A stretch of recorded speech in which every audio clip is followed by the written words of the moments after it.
Ang intense ng mga kaganapan ngayon sa abot kamay na pangarap sapagkat malalagay sa peligro ang buhay ni Doc Robert dahil sa gagawin ni Moira sa kanya. Dito nga ay biglang magbabago ang isip ni Moira at sa sobrang kasamaan nga nito ay maging si Doc Robert nga ay ipapautos na din ito sa mga tauhan niya. Samantala ay wala ngang kaalam-alam si Doc Robert na ang bruhang si Moira ang may pakana ng lahat at dito nga ay magaganap na ang pagpapalitan nila Doc Robert at Balahaja. Pero dahil naman sa wala talagang tiwala ang kapatid niyang si Giselle sa mag-inang Moira at Zoe, ay palihim na susundan nito si Doc Robert.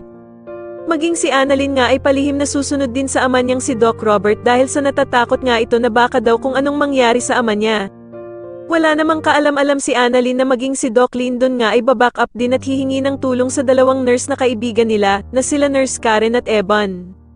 Samantala ay talagang paiiralin pa din ni Moira ang kasamaan niya at dito nga ay maiisipan niyang takutin at paglaruan itong si Doc Robert. Wala namang kaalam-alam si Doc Robert na ang kausap niya na pala sa cellphone ay ang bruhang si Moira dahil nga sa iba ang boses nito sa call nilang dalawa. Dito nga ay sasabihin niya kay Doc Robert na parang nagbago na nga daw ang isip niya at balak na lamang daw niyang patayin ang ama niyang si Lolo Pepe at parang gusto na din nga daw niyang isabay si Doc Robert. Laking gulat nga ni Doc Robert nang makita niya ang laser ng baril ng tauhan ni Moira na nakatapat na sa kanyang katawan. Sa kabilang banda naman nang makauwi naman si Doc Carlos ay bigla niyang makikita ang kotse ng anak niyang si Harry, kaya naman ay agad na magtataka ito kung ano ang ginagawa ng kanyang anak sa bahay nila.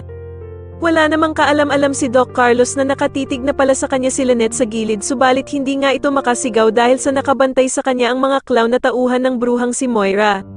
Sa tingin niyo makaligtas kaya si Doc Robert sa pagbaril sa kanya ng tauhan ni Moira at magawa pa kayang tumakas ni Lynette sa mga masasamang ng loob sa kanila, mas lalo na nga talagang nagiging exciting ang mga susunod na kaganapan kaya naman ay mas lalo pa nating abangan ang mas lalong gumigandang abot kamay na pangarap. Maraming salamat po sa inyong panonood at sana po ay ma-subscribe niyo ako. Maraming salamat po.